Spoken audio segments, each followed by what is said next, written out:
दोस्तों नमस्कार। आपने दोस्तों तरह तरह की सब्जियां तो खाई होंगी और एक ख़ास सब्जी का मैं आज आपको जिक्र करने वाला हूं। डीएफओ वाली सब्जी। आपने डीएफओ वाली सब्जी खाई है क्या? तो चलिए इसका किस्सा भी आज सुनाता हूं आपको। बात उन दिनों की है, मैं बस्तर में था। दंतेवाड़ा प्रोडक्शन रेंज अफसर मेरी पोस्टिंग थी। और एक दिन ऐसा हुआ, जैसा प्रोडक्शन में आमतौर से रूटीन रहता था, मैं सुबह नाश्ता करके 9 बजे के करीब अपना बढ़िया नाश्ता करके और बढ़िया एक डिब्बे में पराठे वराठे अपना टिफ़िन लेके और अकेले ही जंगल की तरफ, अपने एक बांस कूप की तरफ मैं निकल गया था। और संयोग ऐसा हुआ कि कोई प्रभारी वगैरह मेरे साथ था नहीं, वो वहीं कूप में ही मिलने वाले थे। और अचानक एक सरप्राइज़ विजिट के तौर पर उस दिन अचानक मेरे डीएफओ का दौरा हो गया। तो साहब हमारे डीएफओ साहब भी जो थे, वो उनका भी पहला ही डिवीज़न था और वो भी बिल्कुल अकेले, केवल वो ड्राइवर जगदलपुर से निकले और 80-85 किलोमीटर दंतेवाड़ा आए। और आके उनको रेंज में पता लगा कि रेंजर साहब तो है ही नहीं, वो तो जंगल दौरे पे चले गए। तो ऑफिस में जो बाबू आबू थे, उनसे किसी से ड्राइवर ने पूछ के बताया होगा और साहब ने कहा कि चलो तुम भी जंगल ही चलो, देखें कहाँ गए। तो उस समय जंगल वंगल के रास्ते में वहाँ बस्तर में बहुत ज़्यादा कोई गाड़ियाँ वाड़ियाँ तो चलती नहीं थी। तो ड्राइवर गाड़ी लेके आया। एक लंबा सा, काफ़ी लंबा रास्ता था, जो मेरा बांसकूप था काफ़ी आखिरी छोर पे था मेरी रेंज के। रास्ते में कई जगह ड्राइवर को मेरी बुलेट के वो निशान भी मिले। उसने कहा भी, बाद में बताया, उसने बोले मैंने साहब को बताया था कि रेंजर साहब की बुलेट के निशान हैं, इसी रास्ते से गए हैं। लेकिन एक जगह पे आके वहाँ 3 रास्ते हो गए थे और वहाँ से निशान दिखने भी बंद हो गए थे। तो वहाँ पे ड्राइवर भी उनका कंफ्यूज हो गया, डीएफओ साहब भी कंफ्यूज हो गए। उनने कहा भटकने से कोई मतलब नहीं, दोपहर हो गई थी, लंच टाइम हो गया था, भूख भी लगी होगी, प्यास भूख सभी। वहाँ तो कहीं कुछ कोई होटल चाय की दुकान कुछ, जब बस्तर में तो कुछ नहीं, कहे कि वो तो बिल्कुल सूखा खाली एरिया कहना चाहिए। तो उनने कहा वापस लौटो। अब साहब वो वापस लौट के आए दंतेवाड़ा रेंज मुख्यालय। तो वहाँ पे जो हमारा कैंपस था रेंज का, उससे लगा हुआ पीडब्ल्यूडी का रेस्ट हाउस था, अच्छा बढ़िया।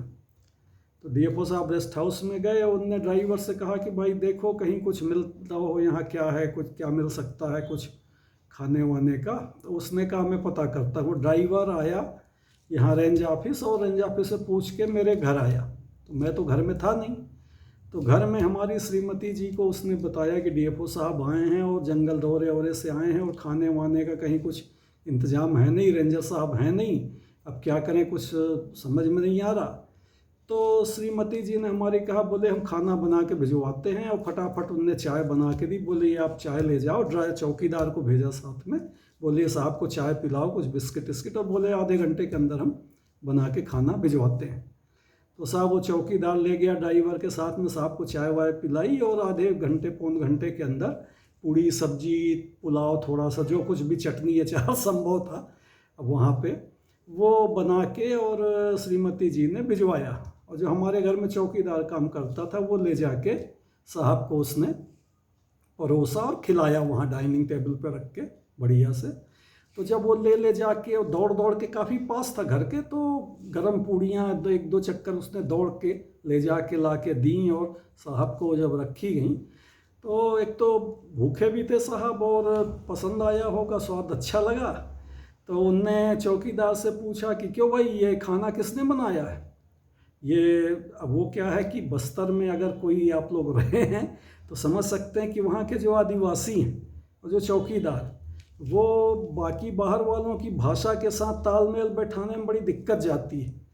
और जब उनको कुछ नहीं सूझता तो उनका फिर एक ही रिस्पॉन्स रहता है, जी जी जी। तो जब डीएफओ साहब ने पूछा, बोले ये भाई ये खाना किसने बनाया है, तुमने बनाया है? जी।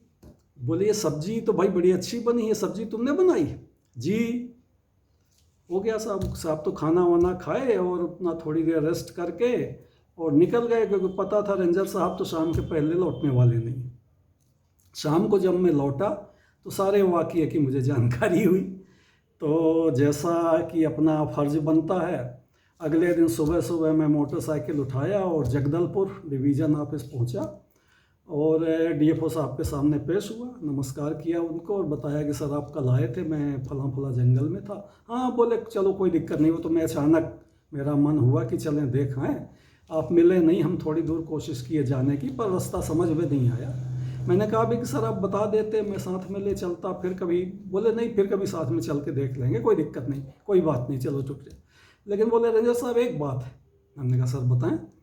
बोले यार वो आपके यहाँ जो चौकीदार है आपका खाना बनाता है उसको यार हमारे यहाँ भेज दो, हमारा आदमी बड़ा बेकार है, किसी काम का नहीं है, बहुत ही रद्दी है, खाना वाना बना नहीं पाता, हमारी मैडम को बड़ी दिक्कत हो रही है, तो आप उसको भेज दो थोड़ा। तो मैंने कहा सर हमारे यहाँ चौकीदार तो कोई खाना बनाता नहीं है, हमारे यहाँ तो खाना हमारी श्रीमती जी बनाती हैं, चौकीदार बाकी काम करता है।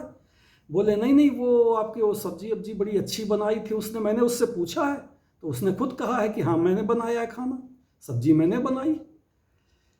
तो मुझे कुछ कुछ माजरा समझ में आया, मैंने समझाने की कोशिश करी कि नहीं सर वो कुछ गलती हो गई है, वो समझ नहीं पाया आपकी बात, वो बनाता नहीं, सब्जी उसने नहीं बनाई थी, खाना हमारी श्रीमती जी ने घर से बना के भिजवाया था, उसने सिर्फ पहुंचाया परोसा।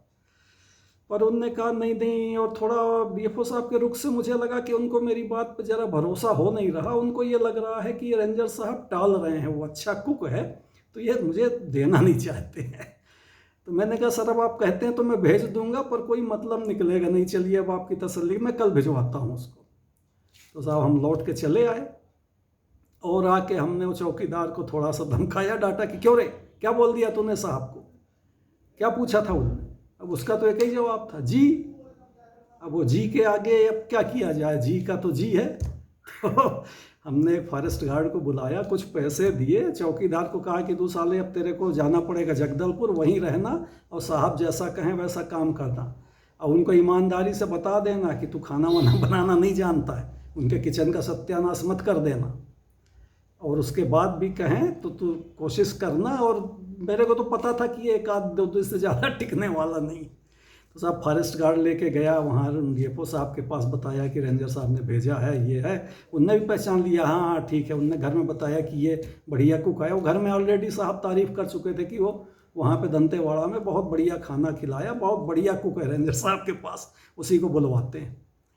तो साहब वो आ गया, फॉरेस्ट गार्ड ने उसको कुछ पैसे वैसे दिए और वहीं आउट हाउस में रहने वहने का उसका कैरकुर आके फॉरेस्ट गार्ड लौट आया, बोला साहब उसको डीएफओ साहब के यहाँ में छोड़ाया।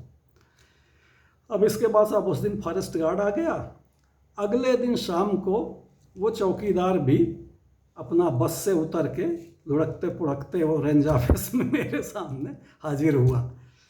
मैंने कहा क्यों भाई कैसे आ गए, क्या हुआ, क्या बोला डीएफओ साहब ने, पता तो था मुझे कि ये आएगा। अब वो जैसे तैसे उसने रो धो के बताया, बोले साहब वो तो बड़ा साहब नाराज़ हुए, बोले तुमको कुछ नहीं आता है, तुमसे कुछ काम नहीं बनता है, तुम चले जाओ रेंजर साहब के पास ही जाओ।